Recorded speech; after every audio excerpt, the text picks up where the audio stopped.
Amados hermanos, la vida después de Génesis 3 queda totalmente trastornada, cambiada, porque el pecado es insertado en la vida del hombre y en la humanidad y en la creación en forma general.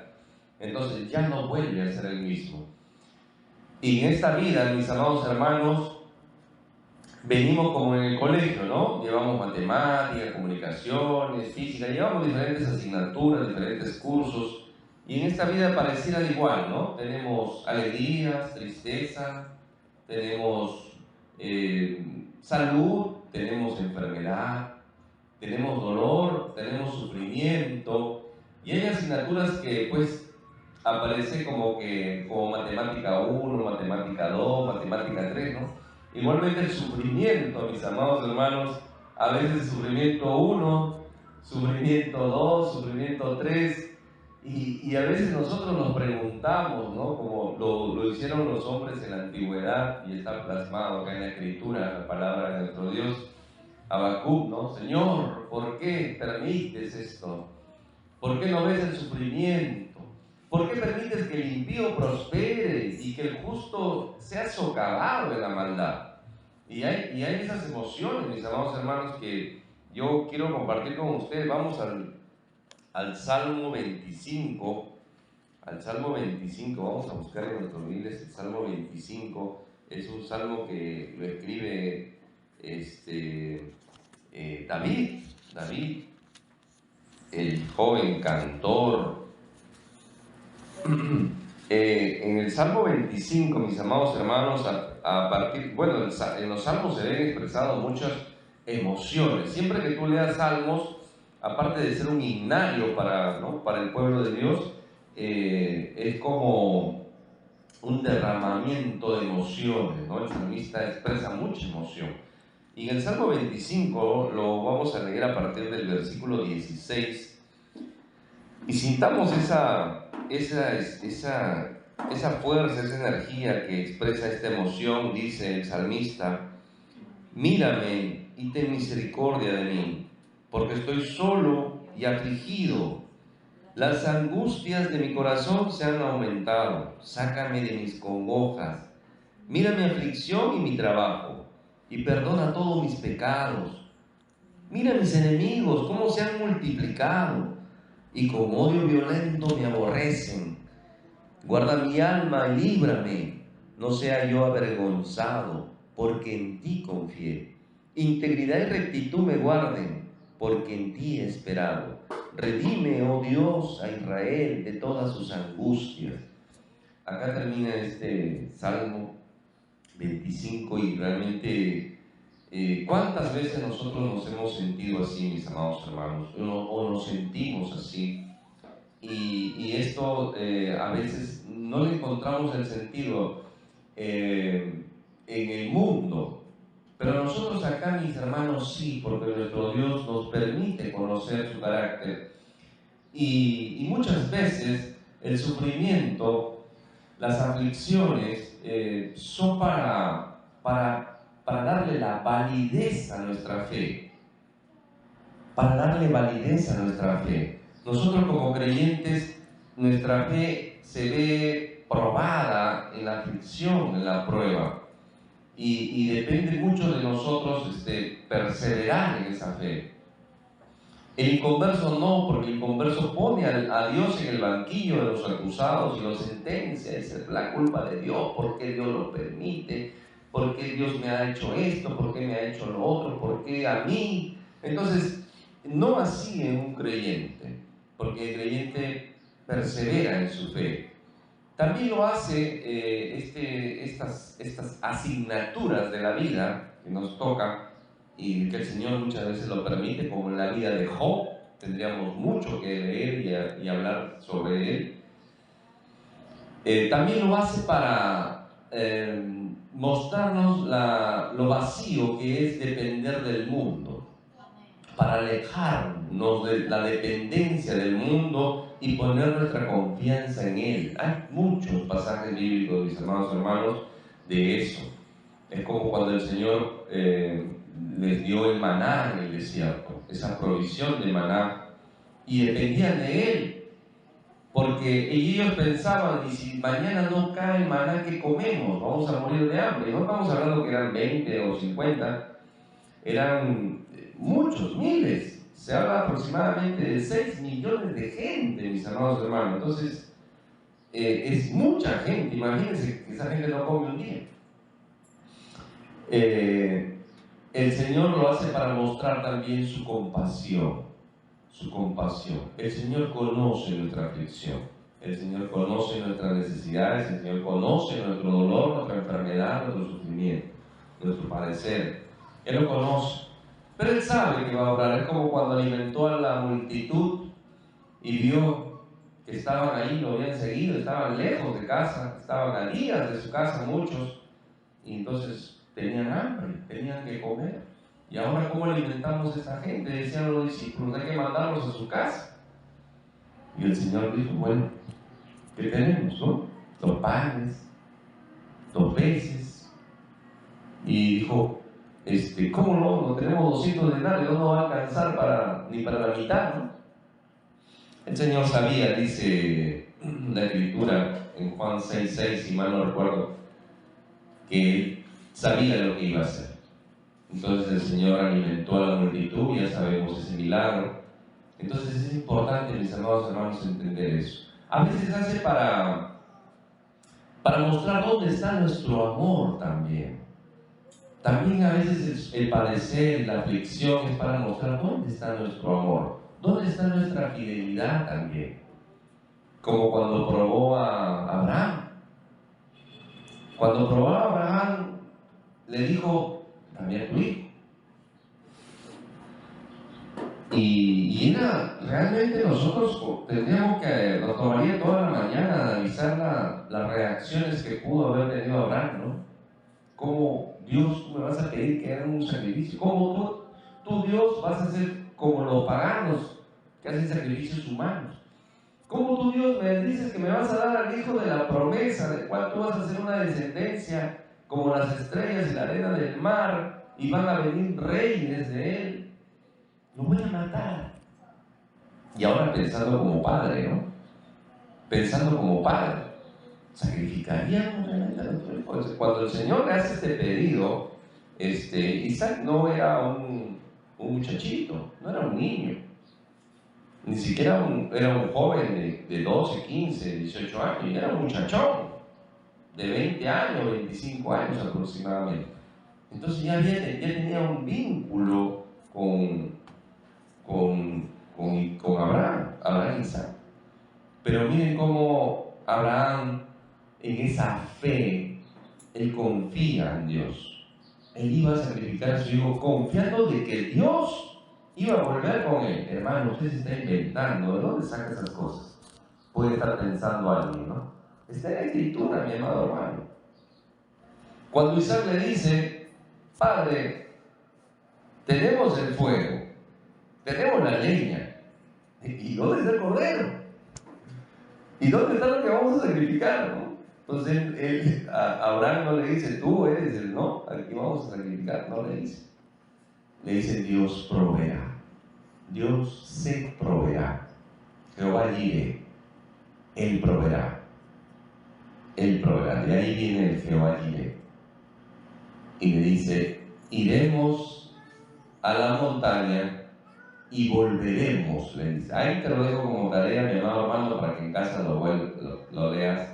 O sea, no es que de una manera descorazonada Abraham iba a matar a su hijo.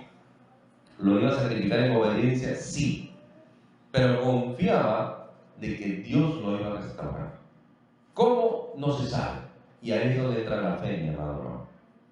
No podemos decir a Dios cómo va a operar. No podemos decir a Dios cómo Él va a proceder. Dios es Dios.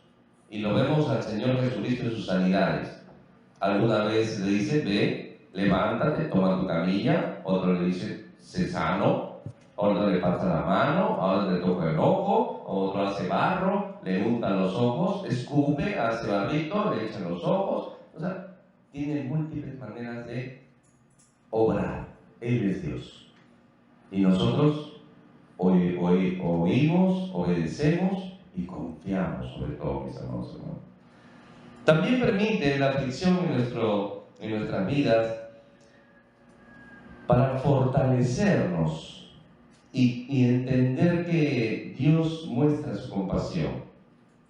Y también permite el sufrimiento para que nosotros podamos consolar a otros. ¿Quién puede entender de repente la pérdida de una persona que ha perdido un familiar querido, que ha partido, si es que no otro? ¿Quién puede entender a una persona de repente que sufre de cáncer? ¿Quién puede entender a una persona que tiene una enfermedad terminal de forma general? ¿Quién puede entender al que no ve? ¿Quién puede entender al que no puede caminar? Si es que no otro. Por eso que Dios levanta, mis amados hermanos, creyentes en todas las esferas sociales, en todos los estratos sociales, y hay creyentes. Yo recuerdo mucho, hay una organización mundial, creo que se llama Compassion, si mal no recuerdo. Una vez vinieron unos hermanos que daban unas charlas sobre niños, jóvenes y adultos que habían sido ultrajados de niños. Habían sido ultrajados, ¿no? Violentados sexualmente incluso, ¿no? Entonces ellos daban ese consuelo, esa esperanza, ese ánimo, porque ellos mismos habían pasado por ese proceso. Entonces, ellos sabían, sentían, entendían lo que el niño, el joven, el adulto estaba sintiendo, con la diferencia que ellos tenían a Cristo en su corazón. Cuando la persona, el inconverso, sufre y no tiene a Cristo en su corazón, sufre la maldad de este mundo, simplemente es desesperante, vive la desesperación, vive la desesperanza. En cambio el creyente no, porque tenemos a Cristo. Entonces, de repente Dios permitió que tú estés pasando o hayas pasado por este desierto, este sufrimiento, este curso de la vida, esta asignatura de la vida, de la aflicción, para que tú puedas consolar. Y justamente el apóstol Pablo realiza una carta a los Corintios. Vamos a ir a 2 Corintios, mis amados hermanos. Vamos a ir a 2 Corintios, capítulo 1. Vamos a leer a partir del 3. 2 Corintios es en la primera carta, bueno, acá hay que explicarlo. En realidad fueron 4 cartas, ¿no? 4 cartas a la iglesia en Corinto. La primera no la tenemos, no es canónica, no está en la escritura. Y la primera carta a los Corintios para nosotros acá en nuestras Biblias es la segunda en realidad. Hay una tercera carta, conocida como la carta severa, que tampoco es canónica, no está en la escritura. Y después una cuarta carta que para nosotros es la segunda carta. ¿Ya? Entonces, en la primera él corrige errores que estaban pasando en la iglesia en Corinto y que, digamos, en el transcurso de los años se repiten para nosotros. Y en la segunda de los Corintios también corrige algunas cosas, pero también defiende su apostolado.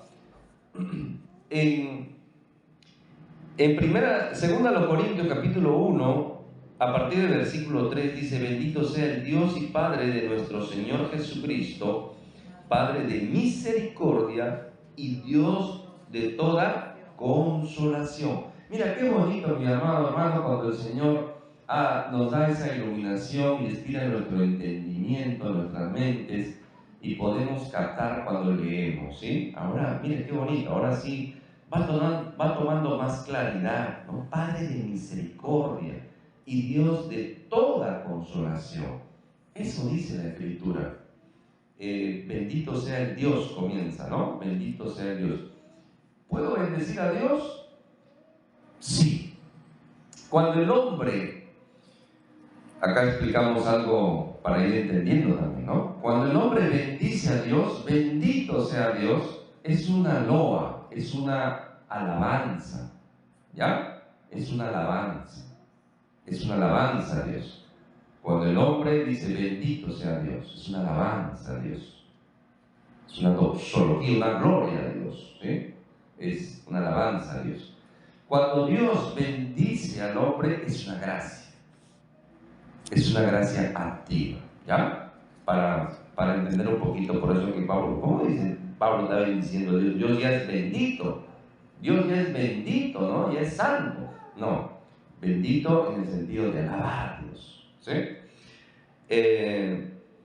Él dice que es Padre de misericordia y Reina Valera y los editores se han preocupado de poner ahí Padre como mayúscula en relación a Dios y obviamente Dios con mayúscula, haciendo ese énfasis de que Él no es misericordioso de aquí, Él es misericordioso desde la eternidad y muestra su compasión para con nosotros y lo muestra a lo largo de la historia del hombre y lo encontramos en la Escritura también. El versículo 4 dice, el cual nos consuela en todas nuestras tribulaciones, para que podamos también nosotros consolar a los que están en cualquier tribulación, por medio de la consolación con que nosotros somos consolados por Dios. Si yo antes leía este versículo y para mí era un trabalenguas, ahora ya cobra sentido. Qué bueno. El Señor permitió esta situación para yo poder comprender a otro, para poder consolar a otro, para poder manifestarle y presentarle al Dios de toda consolación y Padre de misericordia. Así se encadena esto. Así se encadena. El 5, porque de la manera que abundan en nosotros las aflicciones de Cristo, así abundan también por el mismo Cristo nuestra consolación. Miren qué interesante, porque de la manera que abundan en nosotros las aflicciones de Cristo, dice. De Cristo. Entonces, cuando un creyente comienza a padecer por Cristo, tiene mucho rechazo, muchas veces comenzando por la familia. Hay una oposición por parte de la familia. Te has cambiado de religión. Nosotros toda la vida hemos sido de esta religión. Ahora tú nos estás traicionando. Entonces hay una oposición y un rechazo por la familia. Tú ya no crees. Toda la vida hemos creído en esta imagen. Entonces nosotros ya entendimos de que eso no es así. Hemos conocido la verdad. Y solamente hay un Dios verdadero, único y verdadero. Y vivientes, el resto son falsos, dioses muertos. Y cuando alguien adora una imagen o hace algún tipo de ofrenda o sacrificio, está sacrificando o adorando demonios. Hermano, ya usted también se fue al otro extremo. No lo digo yo, lo dice la Escritura en esta carta justamente. El que ofrenda a los ídolos ofrenda a un demonio. ¿Ya? Bueno, no es el tema de hoy, se lo dejo como tarea en todo caso. Estamos en el versículo número 5, pasamos al 6. Pero si somos atribulados, es para vuestra consolación y salvación. O si somos consolados, es para vuestra consolación y salvación. Miren qué interesante. Tanto la tribulación y la consolación son para eso, para consolarnos y para salvarnos. Nosotros como iglesia somos salvos, sí, claro que sí, pero salvación tenemos que entender también como librarnos de eso, librarnos del mal. Eso es lo que está diciendo acá. Dice, la cual se opera en el sufrir las mismas aflicciones que nosotros también padecemos. Y nuestra esperanza respecto de vosotros es firme, pues sabemos que así como sois compañeros en las aflicciones, también lo sois en la consolación. Miren, acá quiero hacer un énfasis interesante, mis amados hermanos, porque el Señor brinda consolación, ¿no? Por todas las cosas, algunas de las cosas que ya he mencionado al inicio, el Señor siempre está ahí. Cuando nosotros sufrimos, el Señor sufre con nosotros. Cuando nosotros lloramos, el Señor llora con nosotros. Pero el Señor es fiel. Nadie quiere pasar un desierto. Creo que todos los creyentes hemos pasado por uno o por varios desiertos y no quisiéramos volver a pasar por ahí, obviamente. Pero el Señor lo permite para fortalecernos, para nuestra fe, para no depender del mundo, para comenzar a anhelar las cosas del cielo, para mostrar nuestra fidelidad, para darnos esperanza, para mostrarnos cómo el Señor nos sorprende y para nosotros consolar, como lo estamos aprendiendo hoy día. Pero el Señor da consuelo al creyente, al arrepentido. ¿Qué quiere decir, hermano? Que el que no es creyente y está sufriendo no recibe el consuelo de Dios. Si está sufriendo las consecuencias de su pecado, no, simplemente está sufriendo las consecuencias de su pecado. Así de simple. ¿Que el Cristo no lo consuela? No. Uy, hermano, usted nuevamente ya se fue al otro extremo. No, lamentablemente, mis hermanos, digamos, nos han enseñado a mostrar la palabra de Dios relativamente, con muchos relativos. Es como dijéramos, mira, si no te gusta el rojito, hay rosadito. Si no te gusta el celeste, hay azul. ¿Me entienden? Una tonalidad de opciones. Y lamentablemente, mis hermanos, en la Biblia no hay relativos. Todos son absolutos. O es blanco o es negro. Por eso que cuando alguien me pregunta y es nuevo en la fe, me dice, hermano, quiero comenzar a leer la Biblia. ¿Dónde comienzo? ¿En Génesis? No, tranquilo, no te vayas al Antiguo Testamento. Comienza por el Nuevo y comienza por una cartita de 5 capítulos nada más, que es la primera carta del apóstol Juan. La primera carta del apóstol Juan. Léela detenidamente, medita en cada cosa, porque ahí el apóstol Juan también, el ancianito Juan dice, o eres o no eres. Así de simple. ¿Eres cristiano o no eres?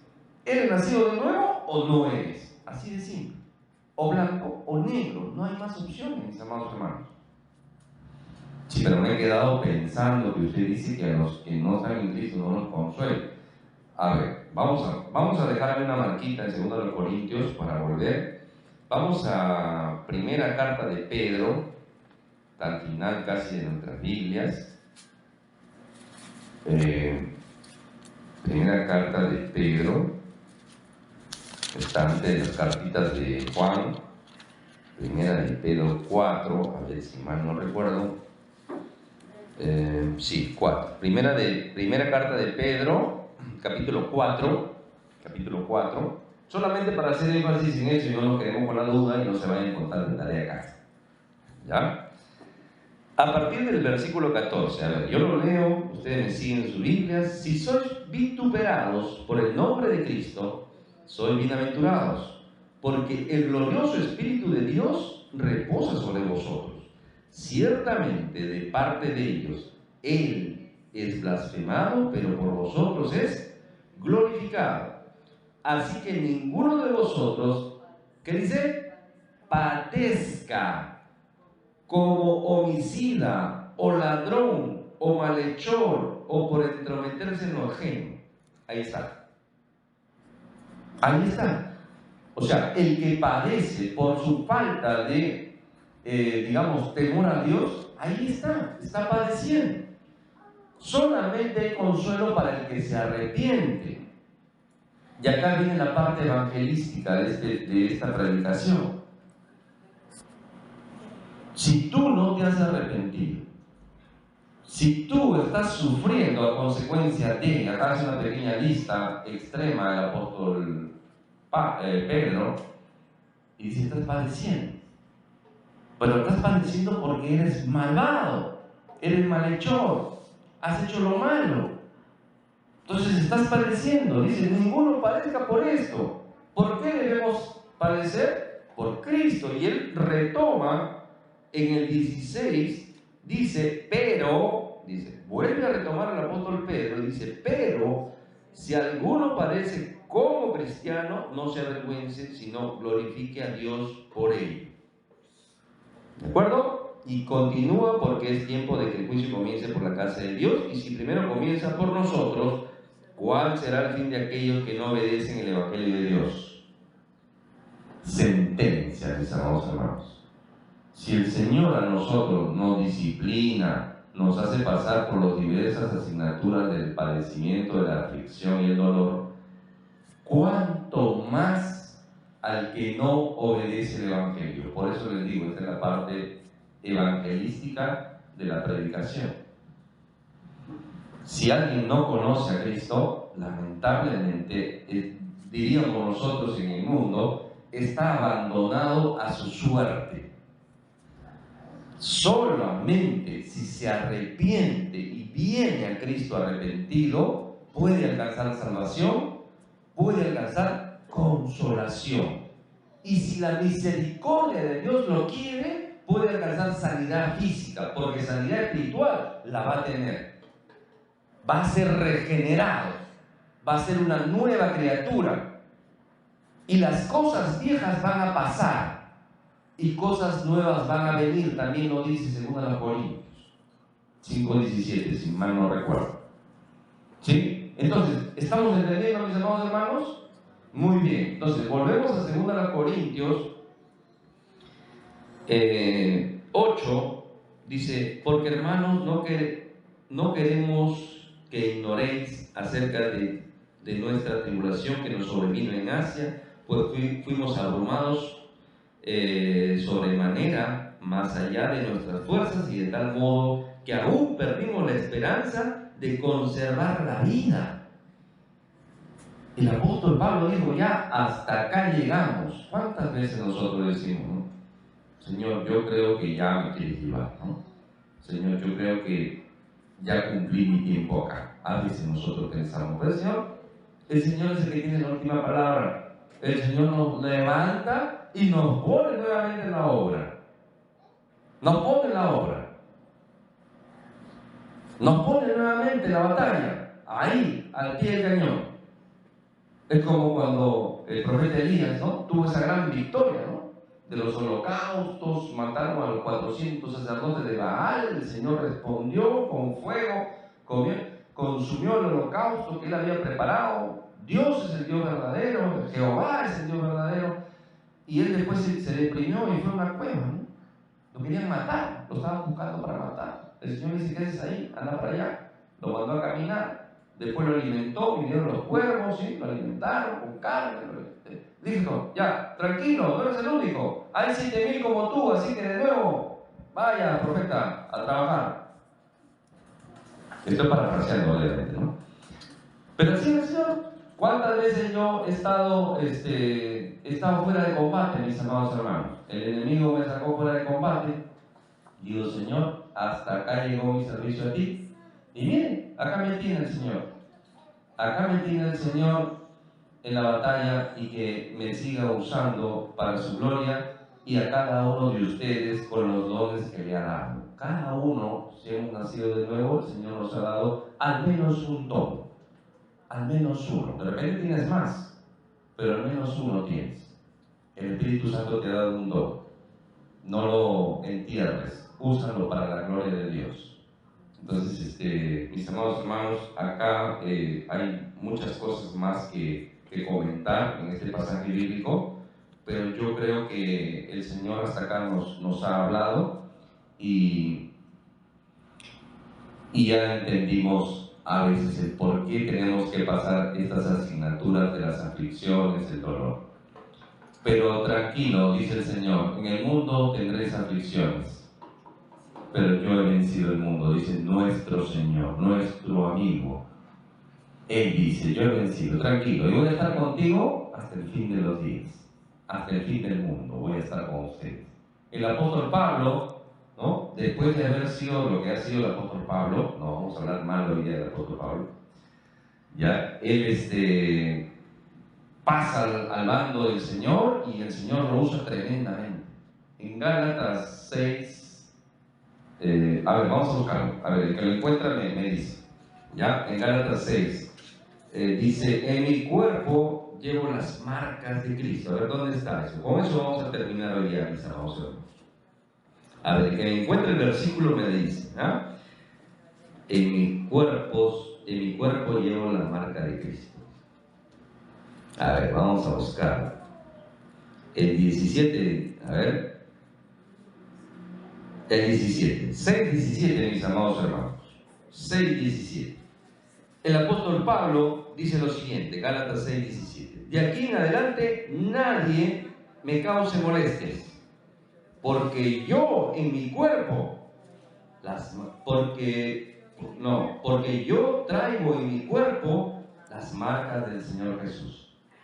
O sea, todos los sufrimientos que él tuvo, mis amados hermanos, y esto nos llevaría a otro versículo en Corintios, ¿ya? Donde él dice todo su padecimiento, ¿no? Los naufragios, el hambre, persecución, los latigazos, los varazos, el naufragio, todo eso lo dice también en Corintios, ¿no?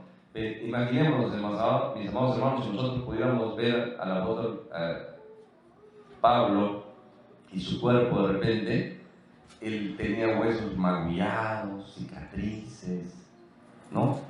Es más, alguna vez lo agarraron a piedrazos, lo lapidaron en Listra. ¿Y saben qué hicieron con él? Agarraron su cuerpo y lo tiraron a la playa, pensando que estaba muerto. Ay, hermano Jorge, ¿dónde sacaste esa historia? Está en la Biblia, hermano. Está en la Biblia, lo tiraron a la playa, pensaron que estaba muerto. O de repente lo estuvo.